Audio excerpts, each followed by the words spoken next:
incredible invention. It's certainly worth $55,000. I mean, if you were to offer a caveman this level of technology, roulette wheel, the caveman would know how to gamble.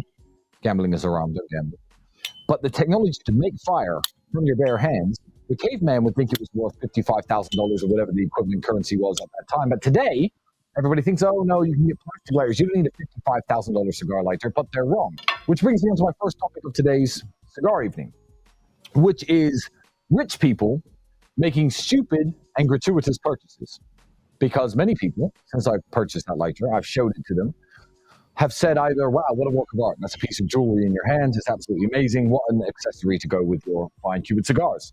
But a few people have said, what a waste of money. You should not have wasted 55,000 American dollars on a lighter. Here's why they're wrong. I'm going to tell you a little story about when I was younger. I used to work as a security guard in a nightclub.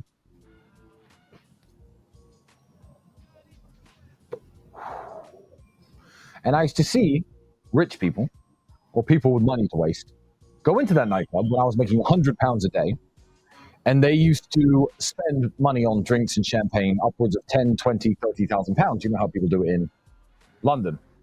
I'm still having microphone complaints, Bailey.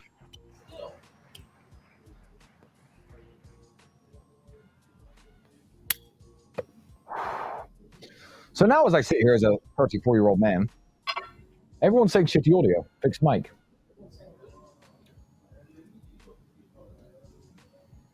Mike's okay, roll with it. Some people are saying it's okay. Look, guys, the sound isn't as good, but I'm outside for a reason. Sound is muffled, allegedly.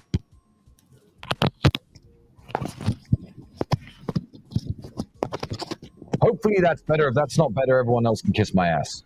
If this is not better, you can all get lost. Hopefully it's okay now. Because he literally just swapped the microphone.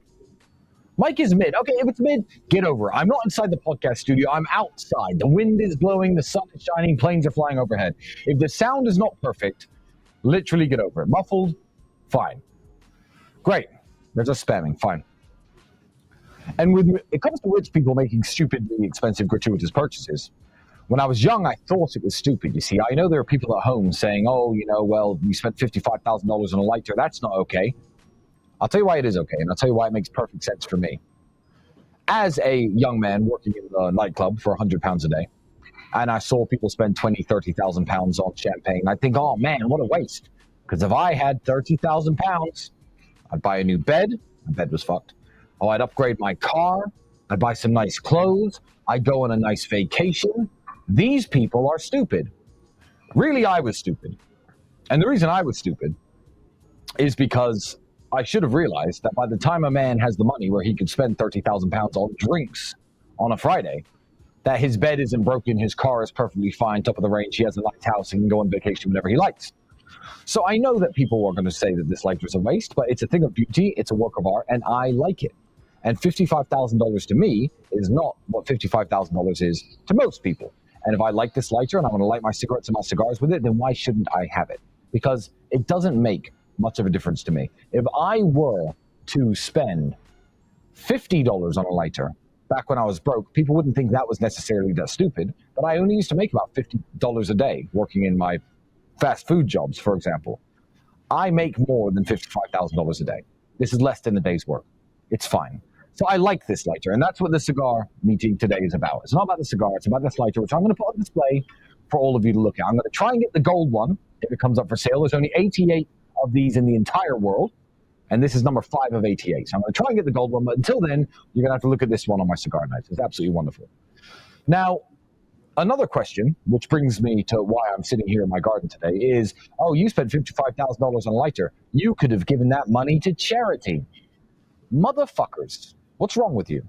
I am so tired of purchasing things and hearing from people who do nothing for charity and who do nothing for anyone else in the world what I could have done with that money instead, that they would prefer me to do with it. I give a lot more than the cost of that lighter to charity, and that is actually why I'm sitting here in my garden today. In a moment, a bunch of people are going to come out the house when they're finished talking and giving their speeches, and they are members of the War Room. And the War Room members are here this weekend in a gathering to raise money for charity. The War Room does events, which teaches various things. how to dress, how to behave, how to act like a gentleman, how to shoot, technical skills, sales, things that benefit you in life, things that help you grow as a man. But the War Room, unlike the previous meetings we've done this weekend, I decided to just host a bunch of War Room dudes in my house. Everybody donated amounts of money to charity at random, and the first 50 people got to come to my house to speak to me. I think that one of the guys only donated a couple $100. It was all he had. But here he is invited to my home in Romania. I want to make something very, very clear. I do not allow strangers into my house. But the War Room are not strangers. A hit piece is coming out on the War Room. Matt, the DNG, is working on it. But what the War Room really is the network of men who all share the same vision in life. They share the same attitudes, the same goals, the same aspirations, the same values. That's who the War Room is. I used to hear many years ago that you only ever have 5 real friends.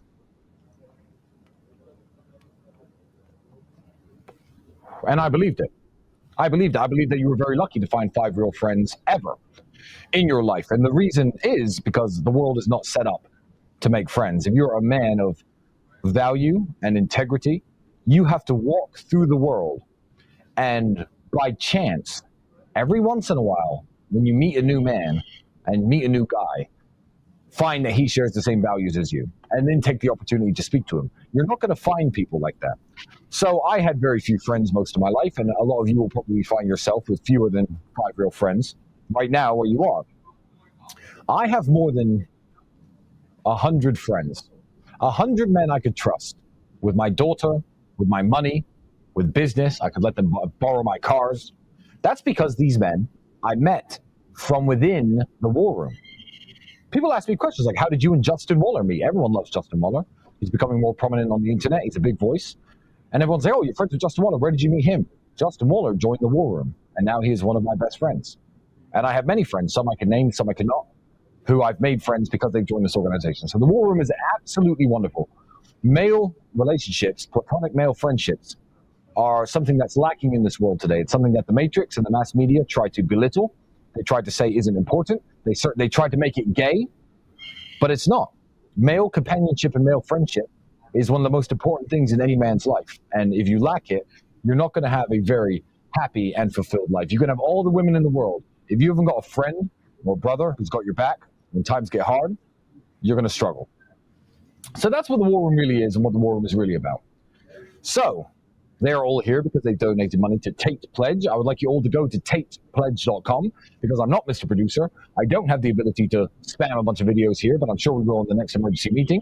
But we've been doing some amazing work in Syria, some amazing work in Palestine. And the way that Tate Pledge works is very simple. It's not a charity that tries to make money because we have no CEO, we have no HR, we don't film TV commercials. Everything that we do, the goal is towards providing children, primarily in war-torn countries, with food and water. So we build pipes, sewage systems, water pumps, and of course we provide thousands and thousands of meals daily to parts of the world that are struggling. We also finance schools in Syria to make sure that young boys and girls in the war-torn country of Syria can get a good education. And the good thing about Tate Pledge is, because I'm so fucking rich, when these gentlemen who are here at my house donate money to Tate Pledge, all of the money, all of it, goes to the people on the ground. Obviously, the people take, there's a very small salary paid to the workers who actually go into sourcing the food, the teachers who go into, running the school, and everything else goes straight to the people who need it the most. So it's probably the most efficient charity in the world because I'm just a rich man trying to give back, trying to help people. When you donate money to Oxfam with their expensive TV commercials and their CEO who makes $6 million a year or something crazy, how much of that money do you actually think goes to the people who are hungry, the people who are starving? Let me tell you something. What shocked me when I started this charity project 2 years ago was this.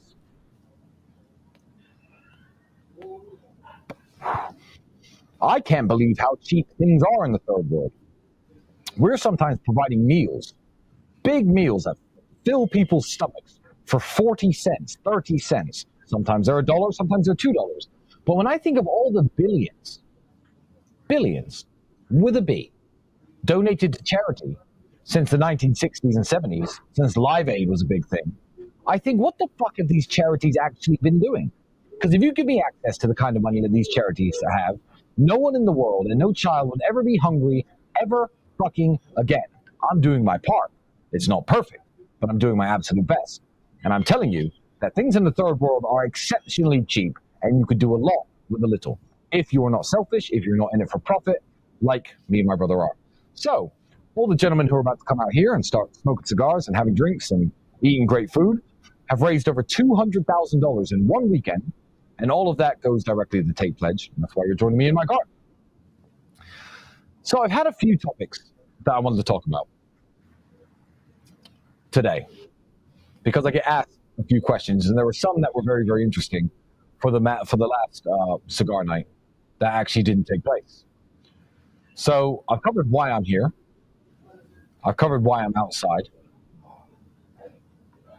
But we're going to get into the meat of the cigar night. Now, everyone obviously watched me trounce Andrew in a race on the streets. If you haven't seen it, go to rumble.com/TateConfidential.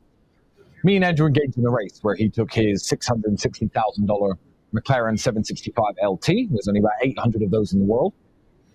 The Romanian authorities, TCOT, have one of mine. I'm going to talk about them at the end of this podcast. And I was driving, of course, my 1979 Lada 1500, and I won the race. How did I win the race? Everyone asks me, Tristan, why do you drive that Lada around? I think some of you get it. If you're from Eastern Europe, if you're from Romania, Russia, Ukraine, Moldova, Belarus, you understand the comedic value of driving a Lada around. But a lot of people in the world don't get it. So why do I drive a 1979 era communist Soviet Union built piece of shit car? I'm going to tell you why I do it. One, because I have every other car in the world, and I think it's special. And I'm going to tell you the reasons why it is special. Here's where you have to understand about business. Business works because of competition. That's the way the economy works in capitalism. This cigar, bad example. You'll laugh at me if you know why. This laptop is made by Apple. Apple is a company in California. Other companies make laptops. They all make their laptops, and they try to make them cheaper and better and more efficient and faster with better features than other laptops at a lower price point. And the people who nail the quality for price point mark tend to win in competition. So my Lada was not built in a state of competition. Ford, Hyundai, Honda, BMW, Audi.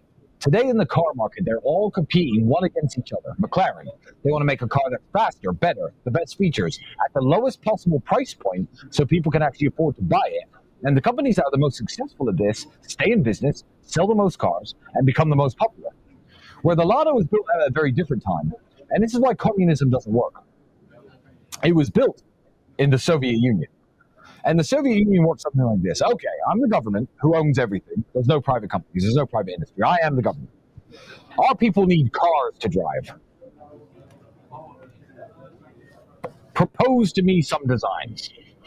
Well, comrade, this is called a Lada. I can build these at the factory that's owned by the government, and it drives and it moves. Okay, good. That's a car. Make Ladas. The people in Russia drive Ladas. No choice, no competition, no foreign imports. That's the way it works. So it's actually a time capsule. I'm sitting next to it right here. It's right here in front of me. It's actually a time capsule to a completely different time in human history and civilization, which I don't think we're ever going to see ever again unless North Korea start producing military vehicles, which they probably won't. So I like the Lada. I think it's very special. I think it's very unique, and that is the reason I drive it. I also drive it because I like it, and if you don't like it, then you could fuck off. But that brings me into competition, because competition is super important. And that is another aspect of the war room that people don't understand. Men need other men to compete against. The reason Ferraris and McLarens and Aston Martins are so fantastic is because these three companies are competing one against the other to provide the best, fastest possible car, the best product. You yourself need something to measure yourself against and somebody to compete against to become the best version of yourself. I will tell you right now, as rich as I am currently not the richest man in my house. There is a man here who is richer than me. He is a member of the war room. That makes me strive and want to be more successful. Yesterday, everybody here was doing some boxing. Of course, when Matt Shea partook in war room boxing, he was, oh no, he punched me in the face. This is assault. Why does he want to do this? You compete in boxing because the ability to be violent and to protect your friends and your family and your loved one and your possessions is integral to being a man. And some people did much better because some are experienced boxers and experienced fighters, and some are not. And those who are not today are promising us, as their group of friends, as their group of brothers, that they are going to do better in themselves. They're going to train harder. And when I see them again, they're going to do better. We have people who are striving in business, people who are inspired by me, people who are inspired by the guy who's here is richer than me. I'm not going to say his name. And a few of the other people who are like, I'm going to be at the point you are if you give me. And if he's not, at him. Holding yourself accountable and competing with other men is super important to being an optimum man, an optimum human being, which is why McLarens are technically better than Lavas. See how I keto roped it back in? Skill. So competition between men is super important. That is another aspect of what we do in the war room. So these men's donate, how much they individually gave, pledge have not been made public, but the top 10 donors have been congratulated. The top 5 are going to have people on the ground in personalized thank yous for the financial contributions they made and the meals they provided, because it lifts the heart. It makes people feel good. So, and the other people in the room are thinking, okay, well, I came here, I didn't donate that much money, but next time we run a fundraiser like this, we can expect to raise $250,000. $250,000 in a weekend to feed starving children. But that's not what people want to say about me, is it? That's not what the media want to say about me. So I'm going to talk about the main topic of today's cigar night, because I'm only going to be online for about 35, 40 minutes. It's not going to be as long as many of my others. I'm going to get to your super chats at the end. The big bombshell has dropped, ladies and gentlemen. If you trust the BBC, I'm going to tell you they actually got something right. The BBC got access to the case file, the indictment that was submitted to judges to say these men are human traffickers and these men are guilty. Now, this is a bombshell, ladies and gentlemen, and the BBC actually reported factually. So you would think, after 1.5 years of investigating me, after spying on me and following me for 6 months, after locking me in a prison cell for 3 months, after going through every electronic device I have ever owned, after searching every property that I have ever had, after talking to every girl who I have ever made love with, they have completed this indictment to show the judge that I'm a human trafficker, and the BBC have got their hands on it. And the BBC are leaking information from the file. So given the millions of dollars spent, trying to prove I'm something I'm not, given the massive amounts of human resources used to try to prove that I'm a human trafficker, the indictment says, the bombshell, the worst thing the BBC could possibly find, because believe me, they want to find the worst thing, is that I once referred to my girlfriend as a slave. Think about that. BBC, if you're listening, that isn't the bombshell that you think it is.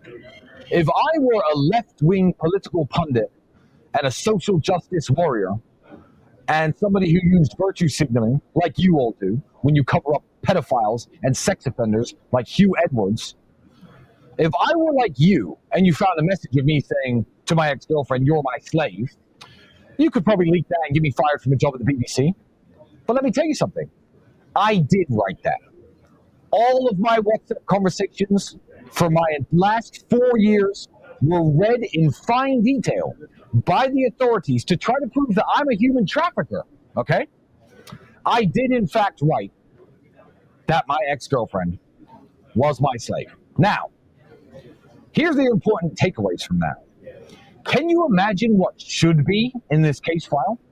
If I am the man they say I am, there should be chains, dungeons, handcuffs, urine-stained mattresses, messages saying, bitch, get back out on the street, me selling people, transactions, I'll meet you here, I have 3 girls for sale, proof anyone traveled anywhere, me physically moving people from one place to another.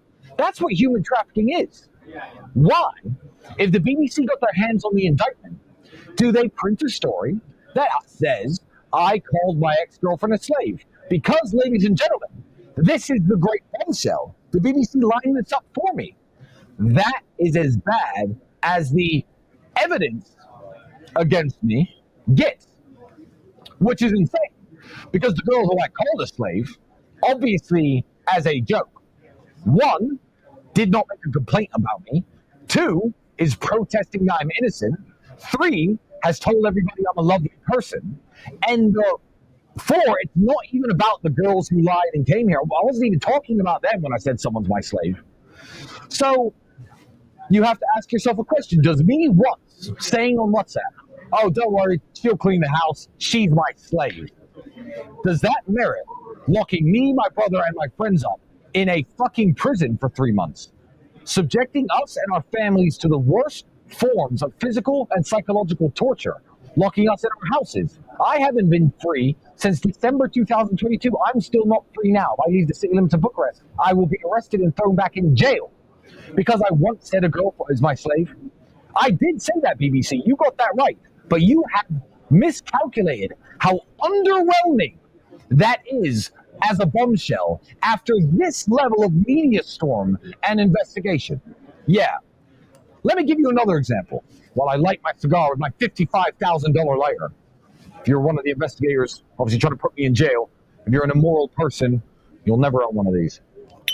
Gotta put God first. Start doing the right thing.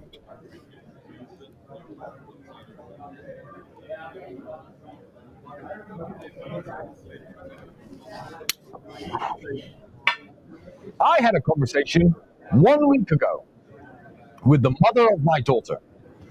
She sent me an image of my daughter drawing with crayons on the walls of the house. And I said, haha, I'll kill her when I get home. Now, I did say that. Cut it up, take it out of context as much as you like, spread it around the world. Because I said that, would you think it was prudent to spend millions of dollars investigating me for potentially being a homicidal child murderer? Would you think it prudent to take me and my brother and my friends and lock us in prison for month after month after month while you investigated the possibility that we run an organized criminal group that conspires to kill children when no children are harmed, no children are murdered, no crime has ever taken place, but I did say in a message, I'll kill her when I get home. That is exactly the same as what has happened to me, ladies and gentlemen, because the core of the evidence, the piece of evidence that makes me look the worst, is me saying, haha, this girl's my slave, she'll clean the house, she's my slave. Does that mean I enslave people? I am a half-black man. I am a descendant of African-American slaves. Does me making a joke that my ex-girlfriend was my slave mean that I'm in fact a slave owner?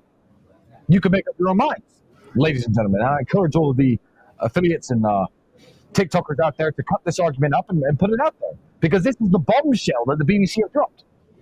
I'm going to give you another example of evidence leaked from the case file that's in the news I would like to address. One girl who is friends with another girl. We've all seen, I'm not allowed to talk to these people, and I do not talk to these people. I want to make that perfectly clear. We've all seen the girls online saying, I'm a victim in this case file. I've told the police to take me out. I'm not a victim. This is my friendship group. They're all my friends. No one's human trafficked. Drop the investigation. This is bullshit. Everyone's seen those girls. These are girls in the case file, listed as victims. Everyone's seen them protest my innocence online probably 20, 30 times. They keep doing it. I'm not telling them to. I have no communication with them. But because they care about us and they care about Georgiana, Luana, and the other girls involved in the case, they are actively fighting to get their names removed as victims from the case file. Now, bombshell from the case file. Ready? Strap yourselves into your seats, ladies and gentlemen, because this indictment was built and put together to prove I'm a human trafficker. Bombshell from the case file. All of these girls, the girls who were locked up, the girls who were said to be victims but they're not, mess around on TikTok, as everyone does. I'm banned from TikTok. I don't have TikTok. Half the people here probably have TikTok. And they did TikTok live streams of their own accord by themselves and posted TikTok videos and all helped each other out, build each other's TikToks up. During one conversation once, with all context ignored, I'm going to say the clip first. It was said by one girl, if you don't make some TikTok videos this evening, I'm going to throw you off of a balcony. Bombshell. Wow. I guess Tristan Tate is a human trafficker. That is the second bombshell taken from this indictment. Now, I know that when girl A typed that to girl B read it and went, ha ha ha, she's so funny. I know that she was not actually seriously thinking that she was threatened of being thrown off of a balcony. Ladies and gentlemen, the house she lives in has no balcony. But that, again, is another bombshell from the file. So when the BBC think it's fun to leak tiny bits of information, by the way, the full conversation, which wasn't submitted to the judge in the indictment, they only posted that little one line. Full conversation was, hey, babe, how you doing? Oh, I'm good, babe. How are you doing? I'm fine. I was making TikTok videos today. Yeah, 6 o'clock is the best time to post. Oh, I didn't make any TikTok videos today. Oh, well, haha, you're lazy. If you don't make any, I'll throw you off the balcony. That was the full conversation, by the way, which is in the case files, but not in the indictment, because obviously they're trying to make me look guilty. So that is the second bombshell. Can you imagine if you found a real human trafficker, what would be in that case file? Can you imagine? Think about it. Someone who kidnaps, sells, and traffics women. What would be in the indictment for the judge to look at? So although the BBC and a bunch of these stupid news organizations, the MSN, the fake news, think they're very clever by leaking these tiny bits of the case to try to make me look guilty, let me explain something to them. You know who else looked at my indictment? Judges. Honorable, stand-up judges. Educated judges who understand law, who understand what a crime is, who definitely understand what a joke is. And every time a prominent Romanian judge has looked at the indictment, at least one of them, if not both of them, have voted to release me and loosen my restrictions. If there was evidence in that indictment that I was actually, in fact, a human trafficker, that would not be the case, and it shouldn't be the case, because human traffickers belong in jail. So, Matt Shea, the DNG, is working on a new hit piece about me. Bombshell from the case file. I called my ex-girlfriend a slave once. Oh my God, lock me up. We'll be there. Amongst the usual, probably fake witnesses, faces blacked out. I'm going to guess there's going to be a bunch of fake screenshots in there. And yeah, good luck, Matt. But you're a loser and no one cares what you think. Now, I've got one question that I actually want to answer before I go back to talking about what's going on here in my house tonight. Because this I thought was a very interesting one. I have a social media platform. I'm not banned everywhere. I am allowed on X, formerly Twitter. And I was having a very interesting conversation with somebody, and people keep asking me about what I think about X and the future of X and how I think the free speech movement is going and how Elon is spearheading it by taking over this company. And I also get asked, hey, Talisman, do you want Instagram back? What would you do if you got Instagram back? I'm going to explain to you why I do not want Instagram back. The best thing Instagram could do for themselves as a company is to let me back immediately, today, tomorrow, reinstate my account. And I'm going to tell you why. Because if I was given my Instagram back now, I would use my Instagram. And me and my brother would have two of the biggest, most active accounts in the world. And a lot more hours be spent on Instagram. Because Instagram are losing the social media war. And the two biggest soldiers for any social media platform have been cut off of Instagram because of their woke ideology.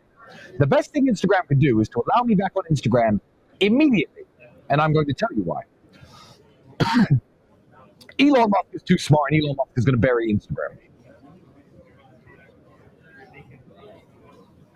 What do you mean by that, Tristan? What do you mean Elon Musk is too smart? What do you mean he's going to bury Instagram? I'm going to tell you what I mean. He is going to bury Instagram for the simple reason that Elon Musk is Elon Musk. Give me 5 minutes. Before Mark Zuckerberg got into the social media game with Facebook, who was he? He was a guy who built websites. Some guy in college who built websites. Jack from Twitter, that guy from MySpace, forgot his name, Tom. Who were they? Guys who could build websites. And they built these websites. The websites took off. They were some of the first things, I guess, to go viral. Do you have a Facebook profile? Do you? Oh, I do.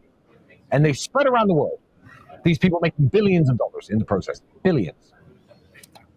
But they are just guys who build websites. I have not seen a single thing from any of these men besides their initial websites that has impressed me at all. Remember Mark Zuckerberg's metaverse? How many people use the metaverse? Zero. It looked like a cheap, bad graphic World of Warcraft style office simulator. And surprise, surprise, with billions invested in that, it didn't take off. Poor Mark Zuckerberg. Facebook did, because Facebook was, I guess, a relatively new idea. Instagram did, relatively new idea. But these guys are just guys who built a website and in a way got lucky. That's why they will never ever be able to compete with Top E, Space Master, King of the low Earth orbit, Elon Musk. And I'm going to explain to you why. Elon Musk isn't just some dork who built a website. Elon Musk is a killer. Elon Musk took over businesses like Tesla, an electric car company, and everyone laughed at him and laughed at the concept and turned it into one of the most successful car companies on planet Earth. But planet Earth wasn't enough for Elon Musk. No. Elon Musk took to the stars. He looked at rockets built by NASA and the Soviet Union during the space race by pioneers like Werner von Braun, who were geniuses, former Nazi, genius nonetheless, and said, this isn't good enough. After the rocket shoots in space, we should be able to land them afterwards. Everyone laughed at him. They laughed at him and laughed at him. NASA astronauts laughed at him. And he fucking pulled it off. He built the fucking dream. He's going to space. He owns one of the most successful car companies in the world. He may even fucking revolutionize transport within cities if the Boring Company takes off. We'll see with his Hyperloop. Absolute killer. He is a monster. So who was Elon Musk before he got into the social media game? Elon Musk was Elon Musk. And now he's taken over a social media platform. This isn't some dork who built a site. This is arguably the smartest man on the planet.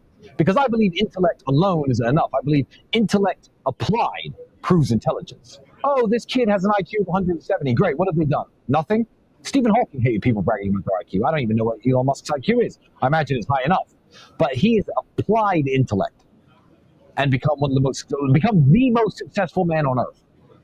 You can't argue with results. If you knew better, you do better. Elon Musk is the smartest man alive, as far as I'm concerned. And he now runs X. Let me tell you something. Instagram, for banning me. YouTube, all of you people for banning me. I think your time is limited. Because I think you've been a little cage of chickens running around pecking at each other, and a lion has just been released into your chicken coop. And I think you are done. I think you are finished. So I will say it one more time to the social media platforms who thought it was a great idea to ban me for trying to motivate young men and for doing car reviews and dressing in nice suits. I'm going to tell you right now, the best thing you could do is to unban me now and make hay while the sun shines. Because when Elon Musk and X kills Instagram, when engagement on all these platforms drops to near zero, when X is a payment processor and a way you can send money to each other and to store your photos, and when these people on Instagram with millions of followers who get nothing in return are doing the same thing on X and getting big checks every month for the interaction that they cause on the website because Elon is a man who is honorable and your platforms are dying, then, and only then, I believe you may make the decision to bring back Tristan Tate, to bring back Andrew Tate. What a revolutionary headline. Tristan and Andrew Tate back on Instagram. And if you do it too late, when X is already burying your profile, I'm going to upload a picture of Elon saying Elon owns this platform. Go to x.com. So now it's your chance, social media companies in the world. That's what I think about the future of social media. And that's what I think about what's happening. That was one of the main questions I wanted to answer tonight. This broadcast is going to be a lot shorter than a lot of them, because of course, all of my esteemed guests and colleagues are over here, waiting for me to join them for drinks and conversation to celebrate how much money we've given to charity and the great things we've done. And hopefully, so we can network and make a few new business partners, maybe even some new friends. Crystal clear to all of you out there, I only make my friends from within the war room. I only make my friends from within the war room. Because I know before I speak to you, before I invest the 2 hours it takes to get to know you, that you are at least aligned with my values. And the War Room's values are simple: strength, honor, physicality, intellect, bettering yourself, becoming the best version of a man that you could possibly become. I await the hit piece from Matt Shea, the D&G. All of the men in the War Room were making a promise to each other, a promise to themselves, and a promise to each other about the next time we meet up. Because men need to hold each other accountable. I'm going to be stronger. I'm going to lose this much body fat. I'm going to make this much more money. I'm going to have read 40 books. I'm going to have done this. I'm going to have done that. And they repeated that promise in front of 30 or 40 different men here in my house. Because he knows by saying it in front of us that we're going to hold him accountable for it. So I think I'm going to end this broadcast after just 45 short minutes with the promise that I made to the men of the War Room. You see, I make lots of promises to myself every day, and I make lots of promises to my brother. And I never, ever disappoint myself. But if you repeat a promise in public, it becomes more real. If I give my word to the 400,000 people who will eventually watch this podcast, it means something. And what I promised to the men in my house was very simple. Everybody in life has these goals and these aspirations, and they're giving examples about wanting to have more children, wanting to improve their relationship with their kids. I right now couldn't give an example because I don't know what my future has in store for me. For one of the first times in my life, my destiny is no longer in my own hands. I am not the sculptor molding the clay. Ideally, and going by what's happening right now, the judges, who are clearly talented, wonderful people, are making the correct decisions every time. So hopefully it's only a matter of time before a series of correct decisions sees me liberated and sees this ugly chapter of my life behind me. But there is also a possibility, I guess, because I am wrapped up in the legal system, not that I'm guilty of any crime, but that for some reason I will see myself in prison for 5 years, 10 years. God knows. The people who are trying to do this to me are powerful and they are determined. The judges are what are standing in their way. God bless them. Here's my promise that I made to the War Room, and I'm going to make the same promise to all of you, my friends and fans who join me on these wonderful cigar evenings. My promise is this: no matter what they do to me, I will never, ever, ever break down crying like some other prominent masculinity coaches and male mentors out there in the world who cry like babies all the time when they're asked hard questions or when they go through hard times. I will never mentally break.